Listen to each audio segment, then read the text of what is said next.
Hi guys and welcome back to the channel Deepak Yadav Education. Welcome to the daily Hindu news and editorial analysis of 4th of February 2022. तो guys आज है तारीख 4 फरवरी 2022 और है Friday. देखेंगे आज के द हिंदू कंप्लीट न्यूज़पेपर को। द हिंदू कंप्लीट न्यूज़पेपर को एनालाइज करेंगे, बट लेक्चर में आगे बढ़ने से पहले अगर आप लोगों को इस लेक्चर का पीडीएफ चाहिए तो क्या करना है, सबसे पहले डाउनलोड करना है टेलीग्राम और फिर जाकर सर्च बॉक्स में टाइप करना है Deepak Yadav education. As you can see guys आप लोग को ये वाला चैनल मिल जाएगा, इस पर क्लिक करना और जाकर इस चैनल को ज्वाइन कर लेना। देखो अगर आप लोग को इस तरीके से ये चैनल नहीं मिलता है तो नीचे डिस्क्रिप्शन बॉक्स में आप सभी लोगों को टेलीग्राम का लिंक दिया गया है, वो लिंक इसी चैनल का है। जैसे आप उस पर क्लिक करोगे ऑटोमेटिकली ये चैनल ओपन हो जाएगा, इसको जाकर ज्वाइन कर लेना। ज्वाइन करने से फ़ायदा क्या होगा, यहाँ पर आप लोग को डेली बेसिस पर लेक्चर का पीडीएफ मिल जाता है, डेली करंट अफेयर के वीडियो का पीडीएफ मिल जाता है और डेली बहुत सारे डिजिटल नोट्स मिल जाते हैं। ये सारी चीज़ें मिलती हैं बिल्कुल फ्री में, तो जाकर इसको ज़रूर ज्वाइन करना। नाउ बढ़ते हैं आगे। आगे बढ़ने से पहले हमेशा की तरह हम लोग अपने लेक्चर को एक मैप के क्वेश्चन के साथ स्टार्ट करेंगे। तो आज आप सभी लोग को मैप में जाकर देखना है सीरिया को, काफ़ी चर्चा में है। आज हम लोग इसके बारे में डिस्कशन भी करने वाले हैं, तो अच्छे से मैप में देखना। इसके आसपास कौन कौन सी कंट्रीज़ हैं वो मैप में देखना। देन उसके बाद आकर नीचे कमेंट सेक्शन में टाइप करना, जिससे कि आप लोग इसको लंबे समय तक याद रख पाओगे। साथ ही साथ एक क्वेश्चन सॉल्व करेंगे जो कि यूपीएससी प्रीवियस ईयर 2008 के प्रीलिम्स में पूछा गया था। डेली बेसिस पर हम लोग यहाँ पर एक प्रीवियस ईयर क्वेश्चन को भी सॉल्व करते हैं। बहुत आसान सा क्वेश्चन है। अगर आप लोग लंबे समय से इस डेली न्यूज़पेपर एनालिसिस के वीडियो को फॉलो कर रहे हो तो डेफिनेटली आपको इसका आंसर मालूम होगा। अभी कुछ दिन पहले भी हम लोगों ने इसको डिस्कस भी किया था। तो फिलहाल आर्टिकल ये बोलता है, from which one of the following did India buy the barrack anti missile defence system. मतलब नीचे ऑप्शन में आपको बहुत सारी कंट्रीज़ के नाम दिए गए हैं। पूछा यह गया इनमें से कौन से कंट्री से भारत ने Barak anti missile defence system को परचेज किया है। Option A Israel, option B France, option C Russia या फिर ऑप्शन डी यूएसए। तो इसका सही आंसर आप सभी लोगों को नीचे कमेंट सेक्शन में देना है। एटलीस्ट सभी लोगों को पार्टिसिपेट करना है। बाय द वे इसका जो करेक्ट आंसर मैंने आप लोग को नीचे प्रोवाइड करवा दिया है, यहाँ पे जाकर आप लोग चेक कर सकते हो। साथ ही साथ मैं आप लोग को इसका आंसर टेलीग्राम पर प्रोवाइड करवा दूंगा, वहाँ से भी जाकर इसको चेक कर लेना। तो चलो शुरुआत करते हैं। यह है आज का सबसे पहला आर्टिकल और ये आर्टिकल अगेन बहुत इंपॉर्टेंट होने वाला है हमारे एग्जामिनेशन के पॉइंट ऑफ व्यू से, खासकर जीएस पेपर 2 इंटरनेशनल रिलेशन से। तो इंडिया और चाइना के बीच में आने वाले टाइम पर जो डिस्प्यूट्स है वो थोड़े से बढ़ते हुए नज़र आ सकते हैं, क्योंकि इंडिया ने यहाँ पर एक बहुत ही ज़्यादा शानदार स्टेप उठाया है, जिसके बारे में हम लोग पहले भी काफ़ी बार डिस्कशन कर ही चुके हैं। और हुआ क्या रहा था, अभी हम लोगों ने कल भी बात की थी, जो बीजिंग के अंदर गेम्स हो रहे हैं, मतलब चाइना के अंदर विंटर ओलंपिक्स हो रहे हैं। 4 फरवरी से विंटर ओलंपिक्स स्टार्ट है, मतलब आज से ये स्टार्ट होंगे, 20 फरवरी तक ये चलने वाले हैं। तो इंडिया के डिप्लोमेट्स ने इसको कर दिया है बॉयकॉट। अब जो इंडियन ऑफिशियल्स है वो यहाँ पर इन विंटर ओलंपिक्स को अटेंड नहीं करेंगे, वो यहाँ पर हमारे पास इंफॉर्मेशन आती है। उसके साथ तो ये तो आपको पता ही होगा, US, UK, Canada, Australia, Japan, New Zealand, ये सारी कंट्रीज़ हैं, ये सारी कंट्रीज़ ऑलरेडी यहाँ पर बॉयकॉट कर चुकी हैं। अब इस पर्टिकुलर आर्टिकल को काफ़ी डिटेल में एडिटोरियल पर कवर किया गया है, तो उस एडिटोरियल को हम काफ़ी डिटेल में समझने वाले हैं, बहुत अच्छे से सारी चीज़ें कवर करेंगे। तो दो दो जगह पर पढ़ने से कोई फ़ायदा है नहीं, वहाँ पर डिटेल में यहाँ पर इस आर्टिकल को मैं आपको समझाने वाला हूँ, जैसे हम लोग एडिटोरियल के सेक्शन के ऊपर आएंगे। अगेन आते हैं सेकंड आर्टिकल की तरफ, और सेकंड आर्टिकल भी बहुत ज़्यादा इंपॉर्टेंट है, खासकर जीएस पेपर 2 पॉलिटी के पॉइंट ऑफ व्यू से। बहुत आसान शब्दों में आप लोग को यहाँ पर ये आर्टिकल समझाने वाला हूँ। देखो हुआ क्या है, अभी हाई कोर्ट ने रोक लगा दी है हरियाणा के जॉब कोटा के ऊपर। हरियाणा क्या कर रहा है, हरियाणा यहाँ पर अपने लोकल पीपल के लिए एक जॉब कोटा, एक रिजर्वेशन लेकर आए हैं प्राइवेट कंपनीज़ के अंदर, और वो जो रिजर्वेशन है वो 75% तक का है। मतलब क्या है, मैं आप लोग को एक एक करके समझाता हूँ। तो अभी रोक क्यों लगाई गई है, प्लस यहाँ पर बताया ये जा रहा है कि हमारे कॉन्स्टिट्यूशन के काफ़ी अगेंस्ट में यह मुद्दा देखने को मिलेगा।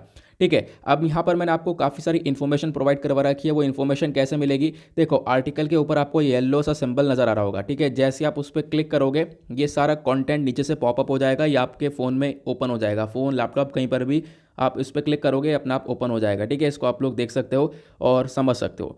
अब क्वेश्चन ये है कि ये हमारे पीडीएफ में ओपन नहीं होता है। ऐसे सवाल बहुत सारे मेरे पास आते हैं, बहुत सारे कमेंट्स आते हैं कि हमारे पीडीएफ में ये जो सिंबल है ओपन नहीं हो पाता है।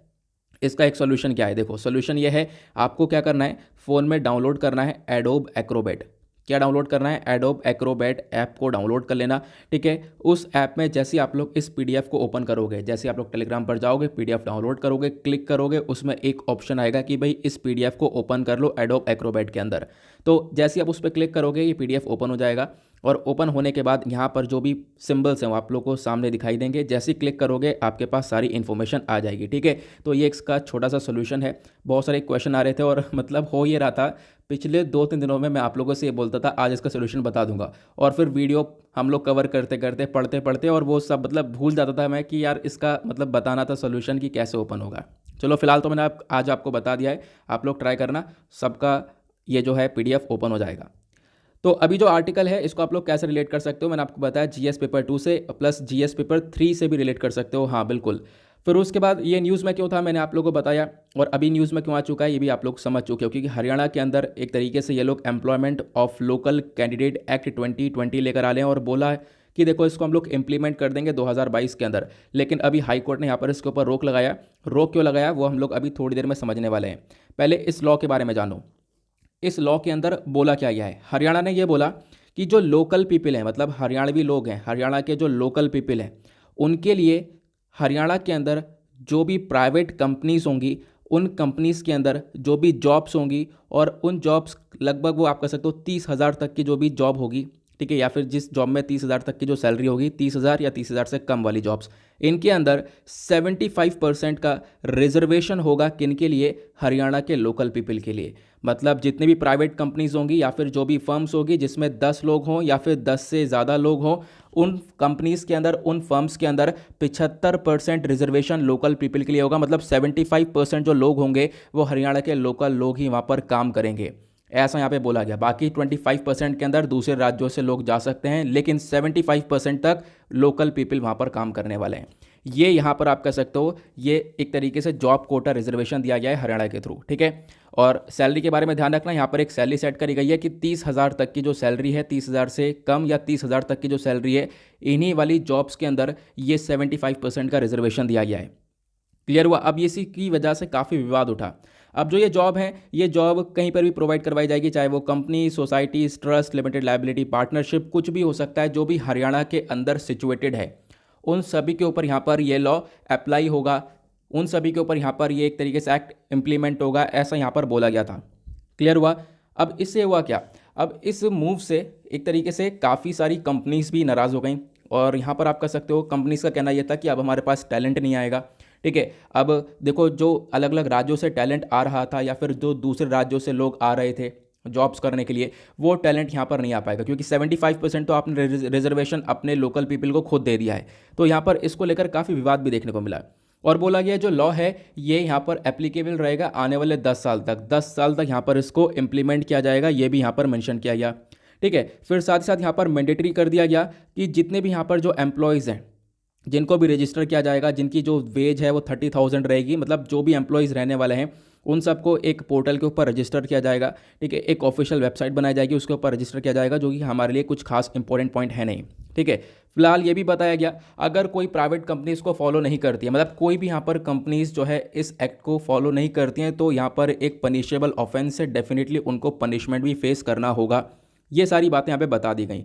देन उसके बाद एक और इम्पॉर्टेंट पॉइंट आता है, हरियाणा सरकार ने, इनकी स्टेट गवर्नमेंट ने यहाँ पर जो डोमिसाइल रिक्वायरमेंट होता है, जो एक तरीके से निवास प्रमाण पत्र आप कह सकते हो या फिर जो रेसिडेंसी आप कह सकते हो रिक्वायरमेंट होता है, उसके अंदर रिलैक्सेशन दिया है। पहले यहाँ पर बोला जाता था 15 साल का रिलैक्सेशन हुआ करता था, लेकिन आज के टाइम पर उसको 5 साल का कर दिया गया है, ठीक है। 5 साल के अंदर अंदर कोई भी व्यक्ति को वो यहाँ पर डोमिसाइल सर्टिफिकेट जो है वो प्रोवाइड करवा दिया जाएगा, जिससे आप कह सकते हो कि जो प्राइवेट कंपनीज है वो ज़्यादा लोगों को हायर कर सके, प्राइवेट कंपनीज को कोई भी एक तरीके से क्राइसिस ना फॉलो करना पड़े।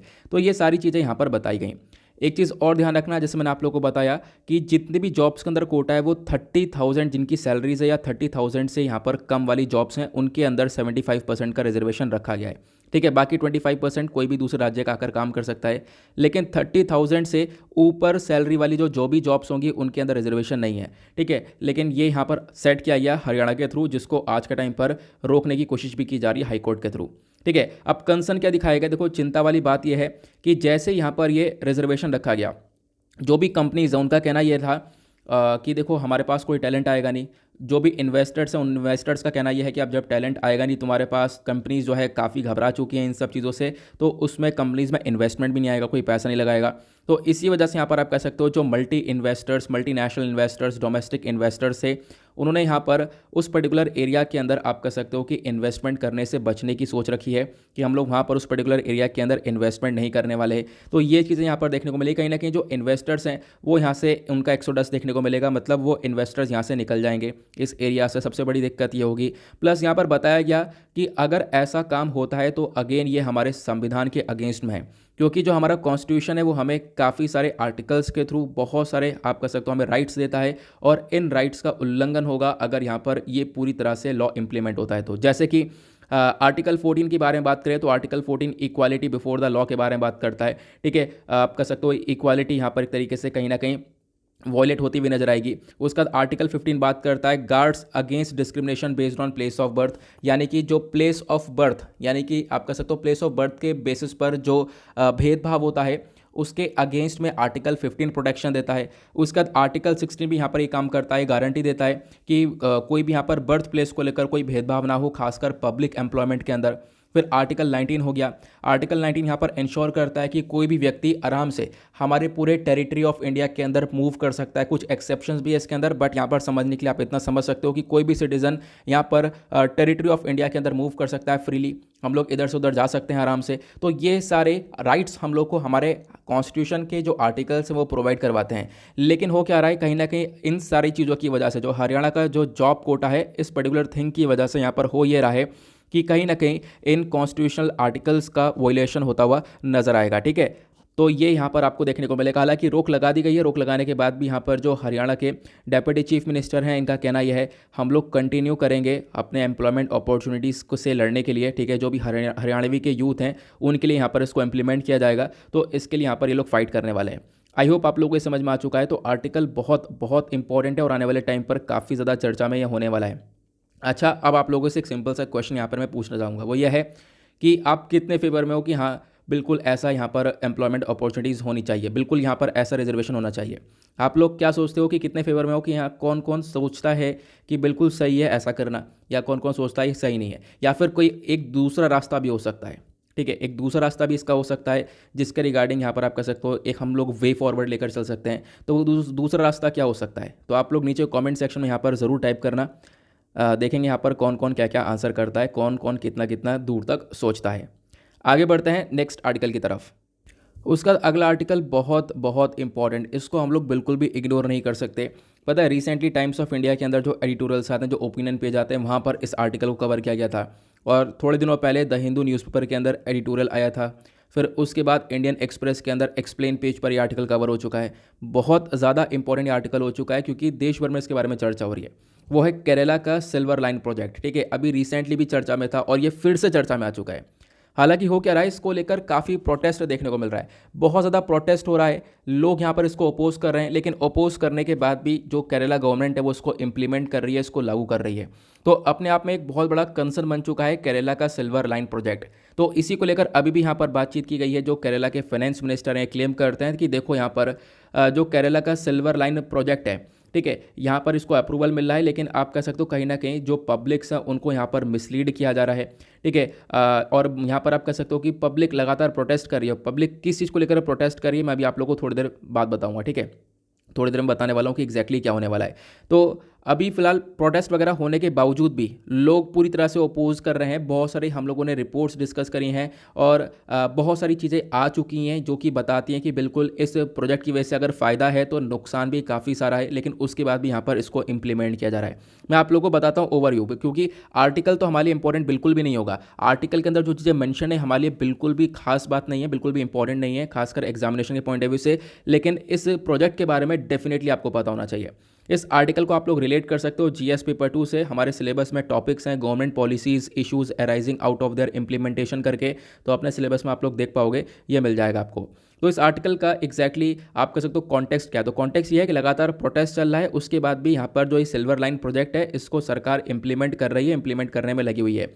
अब दिक्कत क्या है, दिक्कत यह है कि बहुत सारे लोग प्रोटेस्ट कर रहे हैं और लोगों का कहना यह है कि देखो केरला सरकार के ऊपर पहले से ही बहुत सारा यहाँ पर बर्डन है, किस चीज़ का, डेट का, मतलब उधारी का पहले से ही बहुत सारा बर्डन है ना। और इस प्रोजेक्ट को लगाएंगे इसकी वजह से बर्डन और ज़्यादा बढ़ जाएगा, ये यहाँ पर प्रॉब्लम है। प्लस यहाँ पर कुछ क्वेश्चंस भी पूछे जा रहे हैं। वो क्वेश्चन पूछे जा रहे हैं कि किस प्रकार से ये जो मतलब पहले से यहाँ पर स्टेट के ऊपर बहुत सारा बर्डन है इस उधारी को लेकर, तो ये इस प्रोजेक्ट को कैसे अफोर्ड कर पाएंगे। दूसरा क्वेश्चन ये उठाया जा रहा है कि इस प्रोजेक्ट की वजह से बहुत सारा यहाँ पर इकोलॉजिकल कॉस्ट लगने वाला है, मतलब हमारे एनवायरनमेंट को काफ़ी डैमेज होने वाला है। एक तरफ हम लोग फोकस कर रहे हैं क्लाइमेट चेंज को कम करने के ऊपर, और दूसरी तरफ यहाँ पर इस प्रोजेक्ट की वजह से हमारे एनवायरनमेंट को काफ़ी डैमेज हो जाएगा। तीसरा यहाँ पे बोला गया, जब इस प्रोजेक्ट को लगाया जाएगा तो इस प्रोजेक्ट के लगाते हुए जो बीच बीच रास्ते में यहाँ पर घर हैं बहुत सारे, बहुत सारे लोग वहाँ पर रास्ते में रहते हैं, उन सब लोगों को डिस्प्लेस किया जाएगा, उनको हटाया जाएगा। तो अपने आप में ये भी एक बहुत बड़ा कंसर्न है। इसको लेकर यहाँ पर प्रोटेस्टिंग लगातार जारी है। प्लस सबसे बड़ा यहां पर कंसर्न यही है कि देखो इसको लेकर कंसल्टेशन नहीं हुआ। सबसे बड़ी बात, इसको लेकर बातचीत नहीं की गई। ठीक है, लोगों से ना बातचीत हो रही, ना लोगों को बताया जा रहा है। ठीक है, उसके बाद अपने आप यहां पर चीज़ों को इंप्लीमेंट किया जा रहा है। तो अब हम लोग समझते हैं कि आखिरकार ये सिल्वर लाइन प्रोजेक्ट है क्या। तो देखो यहाँ पर ये 532 के आसपास, मतलब ये नंबर ऊपर नीचे आपको हर जगह पर देखने को मिलेगा, हर एक आर्टिकल के अंदर देखने को मिलेगा। तो लगभग 532 किलोमीटर का एक लाइन है। ठीक है, और वो लाइन पे आप कह सकते हो एक रेलवे का यहाँ पर डेवलपमेंट चल रहा है। मैं आप लोगों को वो लाइन दिखाता हूँ। ये बेसिकली कनेक्ट करती है थिरुवनंतपुरम जो कि साउथ के अंदर है, और उसके बाद जो कासारगोड जो कि नॉर्थ के अंदर है। ठीक है, यहाँ पर आपको 11 डिस्ट्रिक्ट्स और 11 स्टेशन देखने को मिलेंगे, जहाँ पर आप कह सकते हो मतलब 11 डिस्ट्रिक्ट्स को 11 स्टेशन के थ्रू कनेक्ट किया गया है। इस वाले मैप को मैं आपको सब कुछ क्लियर हो जाएगा। यहाँ पर आप लोग को ये केरला नज़र आ रहा होगा, है ना, और इधर आपको थिरुवनंतपुरम नज़र आ रहा होगा, ऊपर कासारकोड। थिरुवनंतपुरम यहाँ पे केरला के साउथ में देखने को मिलेगा, और कासारकोड केरला के नॉर्थ में देखने को मिलेगा।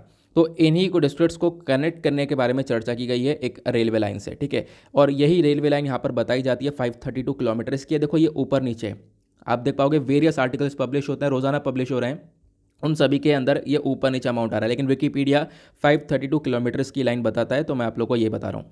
ठीक है, तो इसी को यहाँ पर सिल्वर लाइन कॉरिडोर बोला गया है। यहाँ पर इसको इम्प्लीमेंट करने में काफ़ी ज़्यादा प्रोटेस्ट हो रहा है। ठीक है, अब मैं आपके टॉपिक के ऊपर आता हूँ। तो यहाँ पर बताया गया कि देखो ये जो प्रोजेक्ट है इसके फ़ायदे भी बहुत हैं।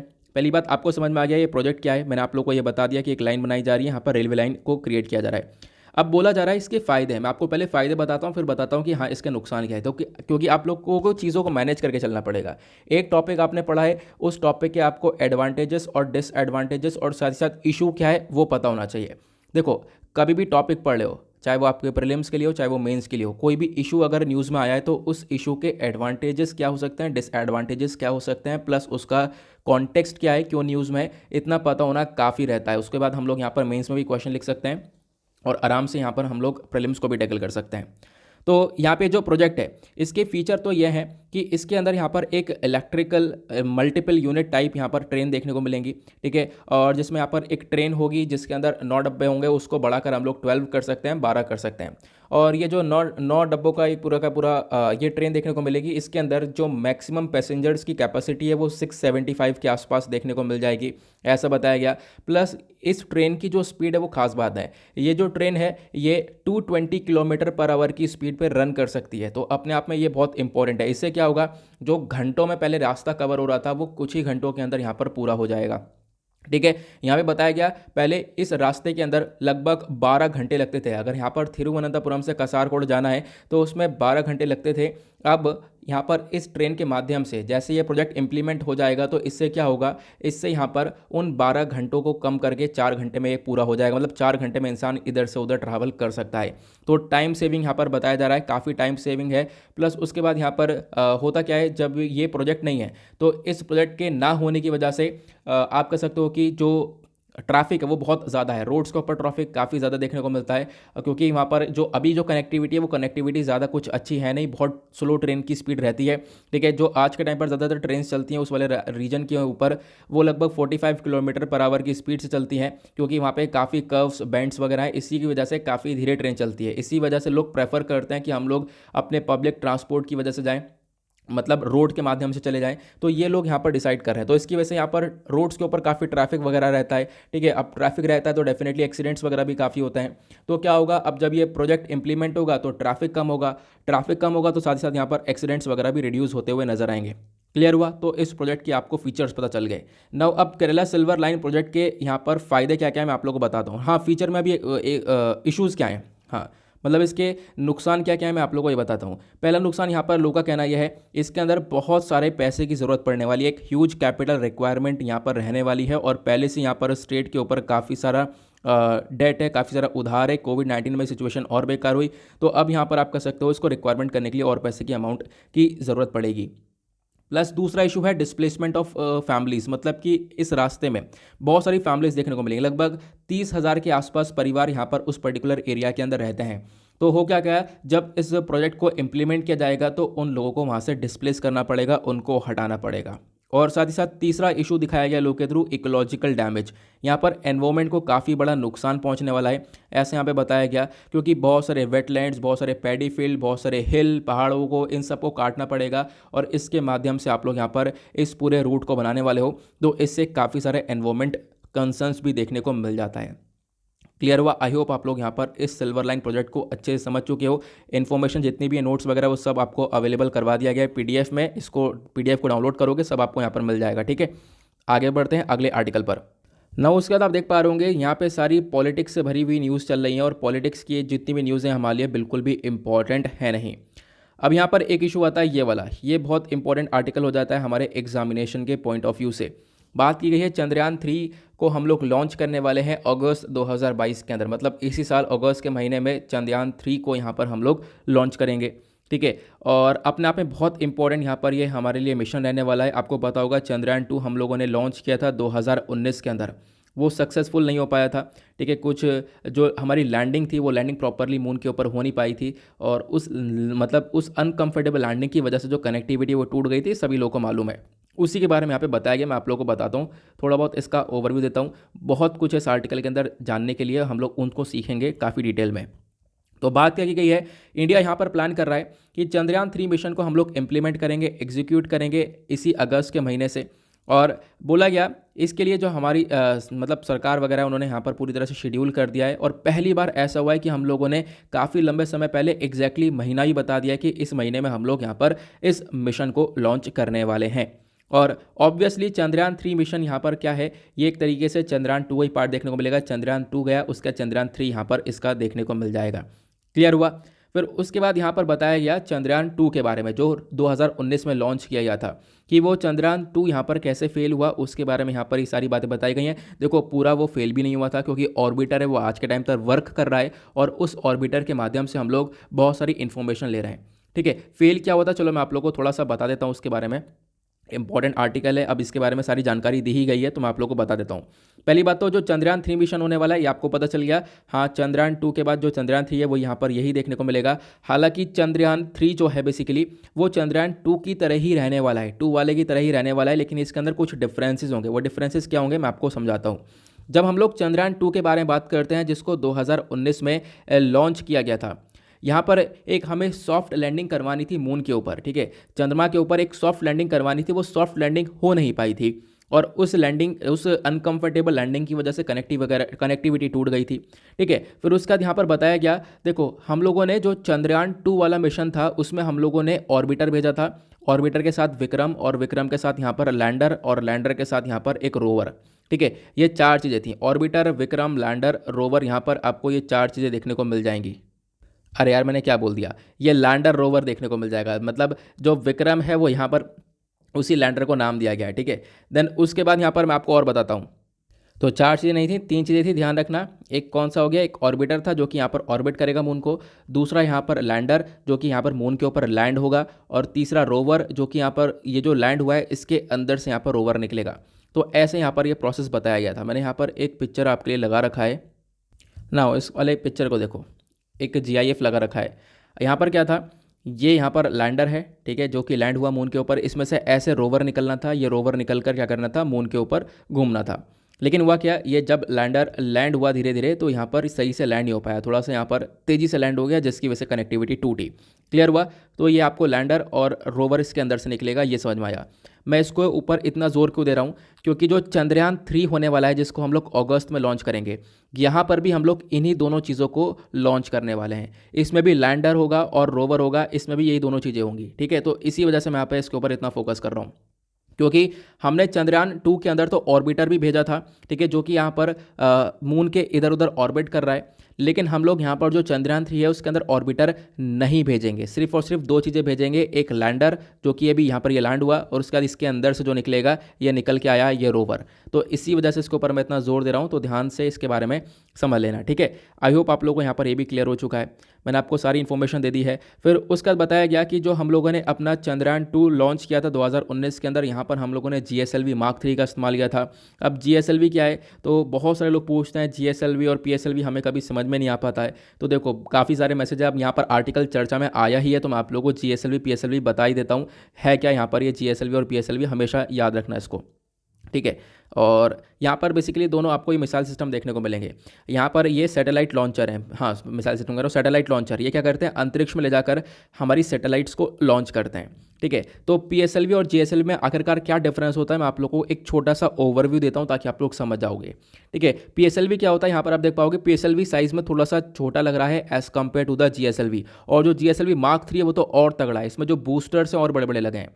PSLV के अंदर भी आप देख पाओगे बूस्टर लगे हुए हैं, नीचे यहाँ पर ये छोटे छोटे बूस्टर लगे हैं, लेकिन GSLV में वही बूस्टर बड़े हो जाते हैं। तो आप थोड़ा सा यहाँ पर देख सकते हो कि PSLV का साइज़ छोटा है as compared to the GSLV, मतलब यह कह सकते हो आप कि जो GSLV है वो थोड़ा सा ज़्यादा पावरफुल है और सैटेलाइट को बहुत ज़्यादा ऊंचाई पे ले जाके लॉन्च करता है, ठीक है। PSLV थोड़ी सी कम ऊंचाई पे लॉन्च करता है, लेकिन GSLV बहुत ज़्यादा दूरी ऊंचाई पर ले जाके लॉन्च करता है, ठीक है।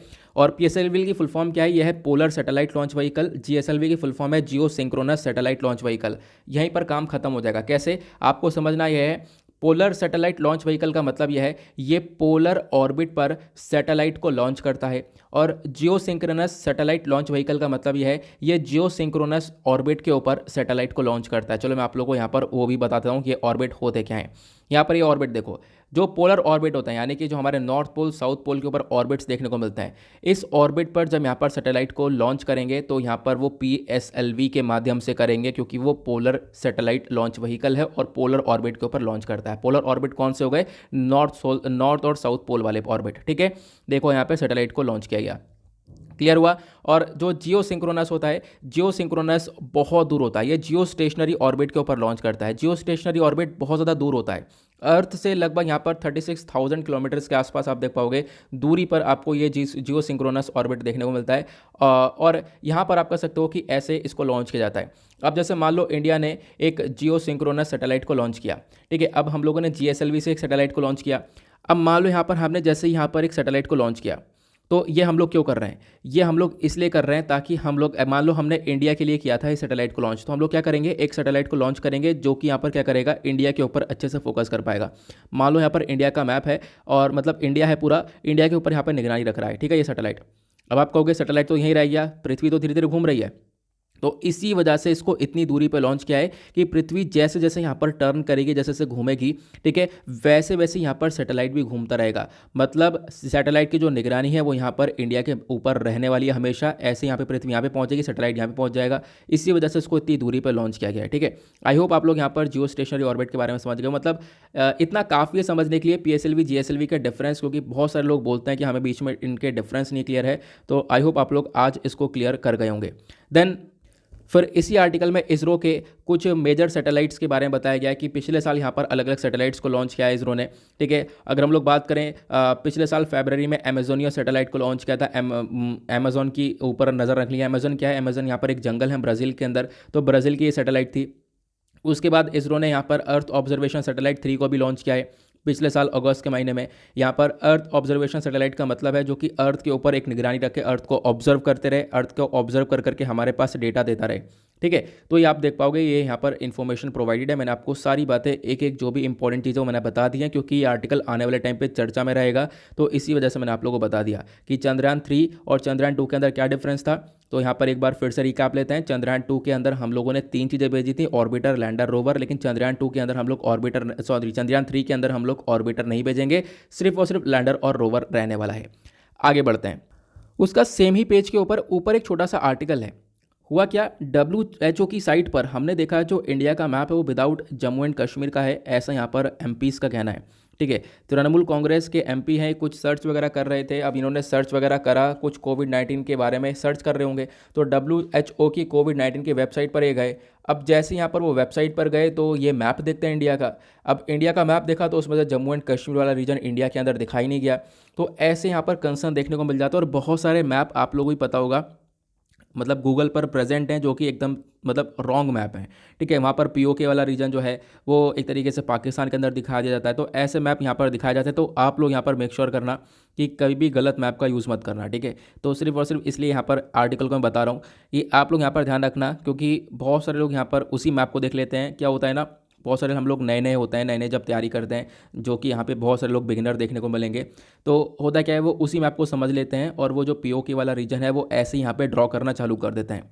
तो वो बिल्कुल भी ऐसे ड्रॉ नहीं करना है। आप लोगों को मैप, करेक्ट मैप ध्यान में रखना है। ठीक है, करेक्ट मैप क्या है वो ध्यान में रखना है और उसी को ड्रॉ करना है। ठीक है, तो यहाँ पर ये गलती कभी मत करना। और यही यहाँ पर इन्फॉर्मेशन दी गई है जो कि मैं आप लोगों को बताना चाहता था। आगे बढ़ते हैं नेक्स्ट आर्टिकल की तरफ। नाउ आते हैं पेज नंबर 11 के ऊपर, दैट इज़ वर्ल्ड सेक्शन। देखेंगे दुनियादारी में क्या चल रहा है। दो इंपॉर्टेंट आर्टिकल हैं वर्ल्ड सेक्शन के ऊपर। एक आर्टिकल आपको ये देखने को मिलेगा, यहाँ पर एक बहुत बड़ा यहाँ पर इवेंट हुआ है, मैं आपको बताऊंगा क्या हुआ है। उसके बाद यहाँ पर एक आपको ये आर्टिकल देखने को मिलेगा, और ये आर्टिकल भी बहुत ज़्यादा चर्चा में आ चुका है। इसके बारे में काफ़ी बार पढ़ा चुका हूँ। इंडिया और श्रीलंका के फिशरमैन डिस्प्यूट के बारे में चर्चा की गई है। श्रीलंका के अंदर जो फिशरमैन वो एक तरीके से प्रोटेस्ट कर रहे हैं, किस चीज़ को लेकर बताया गया कि जो इंडिया है वो ट्रॉलर्स का इस्तेमाल करते हैं और इंडियन ट्रॉलिंग्स को यहाँ पर अपोज करते हुए नजर आते हैं। डिस्कस करेंगे इस इशू को, क्या होता है ट्रॉलर्स, इसके कितने नुकसान हैं, सब कुछ मैं आपको एक पिक्चर के माध्यम से समझाने वाला हूँ, बहुत ही ज़्यादा आसान शब्दों में। तो पहले तो यहाँ पर इस वाले आर्टिकल पर आते हैं। यहाँ पे क्या है, एक IAS के चीफ है, IAS के चीफ ने अपने आप को ब्लो किया है, मतलब अपने आप को बॉम्ब से उड़ा लिया, ऐसा यहाँ पे बताया गया। अब बॉम्ब से कैसे उड़ाया, तो US ने यहाँ पर क्या किया, सीरिया के अंदर, अभी इसी वजह से मैंने आपको सीरिया के बारे में बताया था।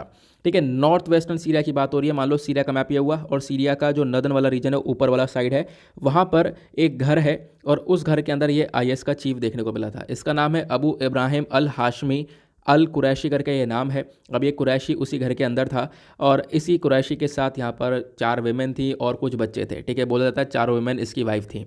अब बताया गया कि जैसे US ने यहाँ पर, US की इंटेलिजेंस के थ्रू पता चला कि हाँ ये कुरैशी इस घर के अंदर बैठा पड़ा है, तो उसके यहाँ पर घेरा गया। बहुत सारे हेलीकॉप्टर्स ने पहले इसके घर को घेर लिया था, फिर उसके बाद यहाँ पर काफ़ी बार आवाज़ लगाई गई, या फिर जैसे आपने देखा होगा काफ़ी मूवीज़ में निकलने को कहा, लेकिन यहाँ पर ये आया नहीं बाहर। अब क्या हुआ, हेलीकॉप्टर्स को लैंड वगैरह करके और इसके अंदर, घर के अंदर जाने की कोशिश करी, तो वहाँ पर एक बॉम्ब ब्लास्ट हुआ। और बॉम्ब ब्लास्ट के बारे में यहाँ पर क्या हुआ कि एग्जैक्टली इसने अपने आप को खुद को ब्लास्ट कर लिया, अपने आप को खुद को यहाँ पर एलिमिनेट कर दिया इसने। और साथ साथ आप कह सकते हो कि अपने साथ साथ जो फैमिली हिस्से हैं, जो भी यहाँ पर लोग थे, ठीक है, वो सब यहाँ पर इसी के साथ में एलिमिनेट हो गए, तो आप लोग ये कह सकते हो। ठीक है, मैं आप लोग को एक मैप दिखाता हूँ।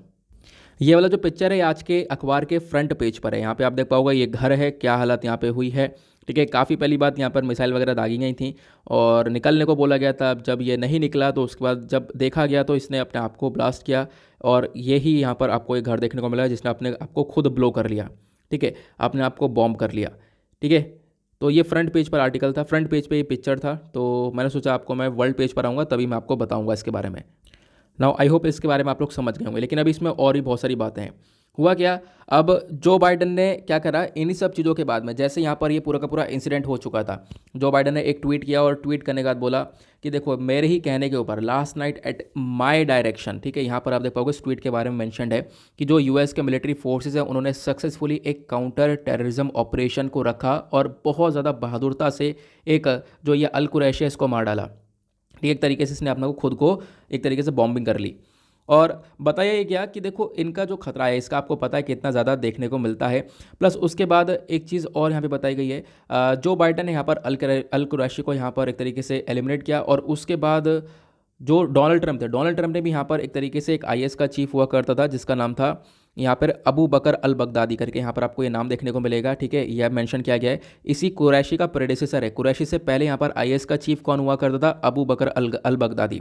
तो फिर इसके बाद यहाँ पर जो आईएस का चीफ है वो यहाँ पर कुरैशी बना था, जिसका पिक्चर आप लोग यहाँ पर बराबर में देख पाओगे। तो अभी यहाँ पर कुरैशी को ख़त्म किया गया, उससे पहले यहाँ पर अबू बकर अल बगदादी को ख़त्म किया था डोनाल्ड ट्रंप ने, ठीक है। ये भी यहाँ पर इंसिडेंट हुआ था 2019 के अंदर, वो भी बिल्कुल सिमिलर ऐसे ही कुछ हुआ था। यहाँ पर सुसाइड किया गया, देखो घेर लिया गया था और घेरने के बाद यहाँ पर उसने खुद अपने आप सुसाइड कर ली थी। तो ये चीज़ यहाँ पर देखने को मिली थी। आई होप आप लोग इसके बारे में समझ चुके हो, ठीक है। आप ज़्यादा डिटेल में जा नहीं रहे, जितना कुछ समझना था उतना हम लोगों ने समझ लिया। अब यह आर्टिकल देखो एडिटोरियल पर डेफिनेटली कल हम लोग देख सकते हैं, एडिटोरियल पर यह आर्टिकल आने वाला है, तो फिर यहाँ पर कोई ज़्यादा परेशानी होगी नहीं उसको समझने के लिए। इसी वजह से मैंने आप लोगों को इसके बारे में एक ओवरव्यू दे दिया है। अगले आर्टिकल पर आते हैं। ये बहुत इंपॉर्टेंट है हमारे एग्जामिनेशन के पॉइंट ऑफ व्यू से, खासकर जीएस पेपर 2 पॉलिटी के पॉइंट ऑफ व्यू से। अब एक देखो एक क्लैश हुआ, श्रीलंकन जो फिशरमैन थे, मतलब श्रीलंका के मछुआरे थे और भारत के मछुआरे थे, उनमें एक क्लैश हुआ जिसमें यहाँ पर 2 श्रीलंकन्स को मार दिया गया है, ऐसा यहाँ पर कुछ रिपोर्ट्स बताती हैं। और बताया ये जा रहा है कि जो जाफना है, खासकर यहाँ पर श्रीलंका के अंदर आपको ये एरिया देखने को मिलेगा, यहाँ पर जो बहुत सारे मछुआरे हैं वो लगातार प्रोटेस्ट कर रहे हैं और इंडिया की ट्रॉलिंग्स के अपोजिशन में, इंडिया की ट्रॉलिंग्स के अगेंस्ट में प्रोटेस्ट हो रहा है। और इनका कहना यह है, मतलब कि जो श्रीलंका के मछुआरे हैं इनका कहना यह है कि भारत यहाँ पर, भारत के मछुआरे ट्रॉलर्स का इस्तेमाल करते हैं और ट्रॉलर्स यहाँ पर श्रीलंका ने बैन कर रखा है, उसके बावजूद भी इन ट्रॉलर्स का इस्तेमाल हो रहा है। और यही यहाँ पर एक सबसे बड़ा कंसर्न है। बार बार आप जब ये आर्टिकल पूरी तरह से देखोगे, इस आर्टिकल में बार बार फोकस किया गया है ट्रॉलर्स के ऊपर। तो जो अभी भी प्रोटेस्ट हो रहे हैं, प्रोटेस्ट के पीछे का मेन कॉज, मेन प्रॉब्लम है ट्रॉलिंग। फिर उसके बाद नीचे देख पाओगे अगेन यहाँ पर ट्रॉलिंग के बारे में चर्चा की गई है कि ट्रॉलिंग लगातार बढ़ रही है श्रीलंका की, सॉरी भारत की साइड से, उस ट्रॉलिंग को रोकना पड़ेगा, ऐसा यहाँ पर इन श्रीलंका के मछुआरों का कहना है। तो ट्रॉलर होता क्या है प्लस मुद्दा क्या है, मैं आप लोगों को थोड़ा सा सिंपल शब्दों में समझाने की कोशिश करता हूँ, बहुत ज़्यादा आसान भाषा में आपको समझ में आ जाएगा, ठीक है। पहले हम लोग चलते हैं कुछ पिक्चर्स के ऊपर। तो पहले हम लोग इस वाले मैप को देखते हैं, हाँ ये वाला मैप को देखते हैं। ऊपर आपको इंडिया देखने को मिलेगा, नीचे श्रीलंका देखने को मिलेगा, ऊपर यहाँ पर आपको इंडिया का तमिलनाडु वाला एरिया देखने को मिलेगा। यहाँ के बहुत सारे मछुआरे क्या करते हैं, यहाँ पर फिशिंग करते हैं। फिशिंग करते हैं मतलब मछली पकड़ते हैं, देन उसके बाद सेल करते हैं उनको, देन उसके बाद वहाँ पर वो अपनी अर्निंग करते हैं, ये देखने को मिलता है। अब यहाँ पर फिशिंग करते करते आपको पता होगा एक फिशरमैन डिस्प्यूट तो ये है कि फिशिंग करते करते वो इंटरनेशनल मैरीटाइम बाउंड्री लाइन को क्रॉस कर जाते हैं, फिर उसके बाद श्रीलंका की टेरिटरी में एंटर कर जाते हैं और श्रीलंका की जो नेवी है उनको अरेस्ट कर लेती है। ये तो इशू हुआ एक साइड पर। अब दूसरा इशू क्या है कि यहाँ पर जो इंडिया के फिशरमैन्स है वो यहाँ पर आने के बाद ट्रॉलर्स का इस्तेमाल करते हैं और ट्रॉलर्स के माध्यम से बहुत सारी मछली आप कह सकते हो खींच के ले जाते हैं अपनी टेरिटरी के अंदर, ठीक है, या फिर बहुत सारी मछली यहाँ पर पकड़ के ले जाते हैं ट्रॉलर्स के माध्यम से। और ट्रॉलर्स जो है श्रीलंका के अंदर बैन है, इसी को लेकर काफ़ी डिस्प्यूट हो जाता है और इसी की वजह से यहाँ पर आप कह सकते हो जो यहाँ पे इंडियन और श्रीलंकन फिशरमैन है इनके बीच में कभी क्लैश हो जाते हैं, कभी झड़प हो जाती है, जिसके बारे में अभी यहाँ पर चर्चा की गई है। एक क्लैश हुआ जहाँ पर 2 श्रीलंकन फिशरमैन्स यहाँ पर मारे गए, ऐसा यहाँ पर इस रिपोर्ट के थ्रू कहना है, ठीक है। तो हुआ क्या, ये ट्रॉलर है क्या, इसको हम थोड़ा समझते हैं। या आप पिक्चर देखो, ट्रॉलर का मतलब होता है यहाँ पर ये वाला पिक्चर, मतलब ये पिक्चर नहीं इसका कॉन्सेप्ट समझो। यहाँ पे एक बोट है, अब क्या होता है ये लोग मछली पकड़ते हैं तो मछली पकड़ने के पीछे एक बहुत बड़ा तगड़ा जुगाड़, वो क्या है, नीचे एक जाल बांध दिया जाता है, ठीक है। ऐसे देख पाओगे एक जाल बांध दिया गया, इस जाल के नीचे यहाँ पर पहिए लगे पड़े हैं। अब क्या होगा, ये बोट जब आगे बढ़ेगा ये जाल इसके पीछे पीछे बोट को फॉलो करेगा, ठीक है। तो मतलब ये जो बोट है ये इस जाल को खींचेगा आगे, है ना। अब जब आगे खींचेगा तो इससे क्या होगा, जो बहुत सारे मैरीन एनिमल्स हैं वो सब इस जाल के अंदर फंस जाएंगे, ठीक है। आप ऐसा देख सकते हो एक पिक्चर कि अभी यहाँ पर इस बोट को आगे मतलब खींचा गया और उसके हिसाब से यहाँ पर एक जाल ट्रॉलिंग करी गई है। ट्रॉलिंग का मतलब यहाँ पर बॉटम ट्रॉलिंग का मतलब यह है कि जो मछलियाँ हैं उनको एक तरीके से जाल में कितनी, मतलब उन्होंने जाल को अंदर यहाँ पे बहुत सारी मछलियों को फंसा लिया है। और वो कैसे फंसाता है मैंने आप लोग को यहाँ पर ये कॉन्सेप्ट समझा दिया है कि ये जाल है और जाल को एक तरीके से खींचा जाता है पानी के अंदर, उसको हम लोग बॉटम ट्रॉलिंग बोलते हैं और उसके अंदर यहाँ पर बहुत सारी मछलियाँ फंस जाती हैं। तो अपने आप में एक बहुत बड़ी प्रॉब्लम बन चुकी है। प्रॉब्लम कैसे बन चुकी है, और इन मछुआरों को कहना यह है कि देखो यहाँ पे एक तो बहुत सारी मछलियाँ फंस जाती हैं, लेकिन मछलियों के साथ साथ बहुत सारे जानवर डैमेज भी हो रहे हैं। जहाँ पे आप देख पाओगे ये जैसे इतना बड़ा जाल है, अब इस जाल के अंदर मछलियों के साथ साथ बहुत सारे और भी एनिमल्स एक तरीके से यहाँ पे फंस जाते हैं, उनकी डेथ हो जाती है। और बहुत सारे प्लांट्स आपको देखने को मिलेंगे जो एक्वेटिक प्लांट्स होते हैं, उन एक्वेटिक प्लांट्स को काफ़ी बड़ा डैमेज देखने को मिलता है, वो प्लांट्स डैमेज हो जाते हैं। तो ये सारा कंसर्न देखने को मिलता है इस बॉटम ट्रॉलिंग की वजह से। तो इसी बॉटम ट्रॉलिंग को बार बार रोकने के बारे में फोकस किया गया है। आई होप आप लोग बहुत अच्छे से इसको समझ चुके होंगे कि बॉटम ट्रॉलिंग क्या होती है। क्लियर हुआ? तो मैंने आपको इशू भी समझा दिया, इशू क्या है मैंने आपको बता दिया, ट्रॉलर्स का इशू हो गया, प्लस यहाँ पर ये जो विवाद दोनों कंट्रीज़ के बीच है वो मैंने आप लोगों को बता दिया, काफ़ी बार इसके बारे में ऑलरेडी मैं बता चुका हूँ। नाउ आगे बढ़ते हैं, पेज नंबर 12 के ऊपर आएंगे, that is business section. Economy के पॉइंट ऑफ व्यू से इंपॉर्टेंट आर्टिकल्स को कवर करेंगे। यहाँ पर सिर्फ इकलौता इंपॉर्टेंट आर्टिकल है, वो यहाँ पर आपको ये देखने को मिलेगा। अभी आपको पता होगा बजट आया, बजट में क्रिप्टो करेंसी के ऊपर टैक्स चार्ज करने के बारे में चर्चा की है। इस पर्टिकुलर आर्टिकल को भी एडिटोरियल पर कवर किया गया है, तो एडिटोरियल पर हम डिस्कस करने वाले हैं। अब डायरेक्टली चलते हैं हम लोग एडिटोरियल पर, देखेंगे आज के इंपॉर्टेंट आर्टिकल्स को। नव आते हैं page number 6, that is editorial. अब एडिटोरियल पे हम लोग डिस्कस करेंगे 3 आर्टिकल को। आज हमारे लिए 3 आर्टिकल काफ़ी इंपॉर्टेंट निकल कर आते हैं हमारे एग्जामिनेशन के पॉइंट ऑफ व्यू से। जैसे कि आज फ्राइडे है, फ्राइडे में क्या होता है यहाँ पर जो दूसरा वाला पेपर होता है एडिटोरियल का ऑपोजिट वाला, ऑपोजिट टू एडिटोरियल, यहाँ पर एक इंटरव्यू आता है। तो इस इंटरव्यू को आप लोग पढ़ सकते हो, नहीं भी पढ़ोगे तो भी चलेगा, यहाँ पर ये हमारे काम का है नहीं। तो अब हम लोग बात करते हैं आर्टिकल्स के ऊपर। जो पहला एडिटोरियल है ये बात करता है इंडिया चाइना के इशू के बारे में, ठीक है। अभी यहाँ पर हम लोग एक तरीके से चाइना को मतलब पीछे ढकेलने की कोशिश कर रहे हैं। इसमें कुछ ऐसे एरियाज़ है जहाँ पर ध्यान नहीं दिया जा रहा है, वो है डेपसंग वाला एरिया, ठीक है। डेपसंग वाला एरिया के ऊपर हमने छूट दे रखी है, लेकिन उस एरिया के ऊपर हम लोग छूट देंगे तो उससे काफ़ी प्रॉब्लम्स बढ़ सकती हैं। डेपसंग का क्या इंपॉर्टेंस है भारत के लिए, वो यहाँ पर ऑथर मेंशन करते हैं। आप लोगों को मैं एक एक बात बहुत सिंपल शब्दों में समझा दूंगा ऑथर यहाँ पर क्या कहना चाहते हैं, और पिक्चर के माध्यम से हम लोग इसको कवर करेंगे। उसके बाद एक एडिटोरियल आपको यहाँ पर ये वाला देखने को मिलेगा, ये अभी विंटर ओलंपिक्स के बारे में चर्चा की गई है। विंटर ओलंपिक्स के अंदर भारत ने अभी यहाँ पर बॉयकॉट किया है, वही आर्टिकल जो कि फ्रंट पेज पर हम डिस्कस कर रहे थे। मैंने आपसे बोला था एडिटोरियल पर डिस्कस करेंगे, तो इसको भी हम लोग एक बार कवर करने वाले हैं। उसके बाद नेक्स्ट आर्टिकल यहाँ पे बात करता है क्रिप्टो को लेकर, क्रिप्टो करेंसी के ऊपर अभी यहाँ पर टैक्सिंग के बारे में टैक्स चार्ज करने के बारे में चर्चा की गई है। तो क्या भारत ने, क्वेश्चन ये उठता है, क्या भारत ने क्रिप्टो करेंसी को क्या लीगल करेंसी मान लिया है, क्या लीगल टेंडर मान लिया है? तो हम लोग इसको भी डिस्कस करने वाले हैं। क्या ऑथर यहाँ पर बोलते हैं, बहुत ज़बरदस्त तरीके से यहाँ पर डिस्कस करेंगे और बहुत इंपॉर्टेंट आर्टिकल है, तो जिसके बारे में अभी हम लोग चर्चा करने वाले थे, किसके ऊपर, बिजनेस वाले पेज के ऊपर, है ना। तो स्टार्ट करते हैं हम लोग। पहले चलो यही वाला आर्टिकल कवर कर लेते हैं, छोटा सा है, फटाफट यहाँ पर देखेंगे। देखो हुआ क्या है, अभी चाइना के अंदर विंटर ओलंपिक स्टार्ट हो रहे हैं आज से। कब से? 4 फरवरी से। आज 4 फरवरी है, 20 फरवरी तक यहाँ पर विंटर ओलंपिक्स चलने वाले हैं। अब क्या है, इंडिया ने एक दिन पहले ही, मतलब एक दिन पहले यहाँ पर तमाचा मारा है चाइना के मुंह पर। वो ये है कि इंडिया ने डिप्लोमेटिक बॉयकॉट को एक तरीके से अनाउंस कर दिया। हम लोग यहाँ पर एक डिप्लोमेटिक बॉयकॉट करने वाले, मतलब जो हमारे ऑफिशियल्स है वो प्रेजेंट नहीं होंगे, एक लेकिन हमारे खिलाड़ियों वो यहाँ पे पार्टिसिपेट करने वाले हैं, वो क्वालिफाई कर चुके हैं, इंडियन एथलीट हैं, जिनका नाम है यहाँ पर आरिफ खान, ठीक है। ये यहाँ पर डेफिनेटली इसके अंदर हिस्सा लेने वाले हैं, तो यहाँ पर ध्यान रखना है, जो भी हमारे ऑफिशियल्स हैं वो प्रेजेंट नहीं होंगे। इसके पीछे का रीज़न है कि 2 दिन पहले चाइना ने अपने PLA commander, people liberation of army का एक कमांडर है, उसको चूज़ किया कि वो यहाँ पर टॉर्च रिले करने वाला है, जो मशाल वगैरह जलाई जाती है, ठीक है, उसके अंदर यहाँ पर इनका एक PLA कमांडर होगा। और वो PLA कमांडर कौन सा है, मुझे नाम यानी फबाओ करके, हाँ की फबाओ करके नाम है उसका। अब वो जो की फबाओ है उसका इन्वॉल्वमेंट पता है कहाँ पे था? जो गलवान वैली के अंदर क्लैश हुआ था 15 जून 2020 के अंदर, आपको पता होगा 15 जून 2020 के अंदर एक बहुत बड़ा क्लैश हुआ था गलवान वैली में, जहां पर जो हमारी इंडियन आर्मी थी और प्लस यहाँ पर जो चाइना के ये जो PLA थे, इनके बीच में यहाँ पर एक झड़प हो गई थी। और उस झड़प के अंदर आप कह सकते हो कि ये फबाओ भी था, और इस फबाओ को काफ़ी पीटा भी गया था, ठीक है। हाँ, बहुत ज़्यादा यहाँ पे पीटा भी गया था। कल बहुत सारे आर्टिकल्स पब्लिश हो रहे थे, मैं आप लोगों को बताऊंगा एग्जैक्टली क्या हुआ था। बहुत सारे आर्टिकल्स आज ही पब्लिश हुए हैं। जो आपने आज का थंबनेल देखा है ना, वो बिल्कुल सही बात है, और उसके ऊपर कल आर्टिकल्स पब्लिश हो चुके हैं। मैं आपको अभी उस टॉपिक के ऊपर भी आऊँगा, ठीक है। तो क्या हुआ था, इसको मारा पीटा गया बहुत ज़्यादा।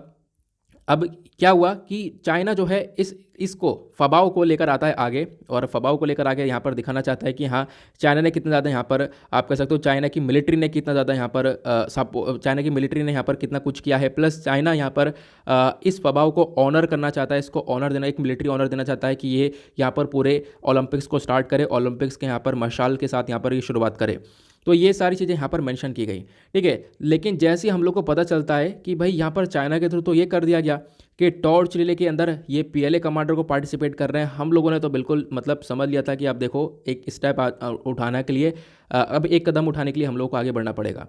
तो यहाँ पर न्यू दिल्ली ने इन सब चीज़ों को देखा और बोला कि बिल्कुल अब हम लोग क्या करेंगे, इन डिप्लोमेटिक गेम से बाहर निकलने वाले हैं, और इन बीजिंग ओलंपिक से इंडिया ने यहाँ पर बॉयकॉट किया, ठीक है। आई होप आप लोग इसको समझ के होंगे एग्जैक्टली क्या चल रहा है ना।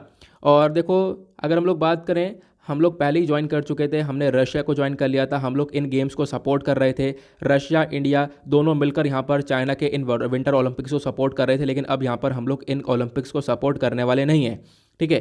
फिर उसके बाद यहाँ पर और क्या बोला गया कि आज के टाइम पर जो ये चाइना कर रहा है, चाइना ने यहाँ पर एक तरीके से अपना पूरा का पूरा ये जो गलवान वैली वाला इंसिडेंट है उसको यहाँ पर दिखा रहा है, किसमें उसको वापस से यहाँ पर ये वापस से कवर करने की कोशिश कर रहा है ओलंपिक्स के अंदर। तो कहीं ना कहीं यहाँ पर इन चीज़ों को ये पॉलिटिसाइज कर रहा है और ये बिल्कुल भी सही नहीं रहेगा किसी भी कंट्री के लिए। बाकी तो इंडिया ने तो एक तरफ से बॉयकॉट कर दिया कल।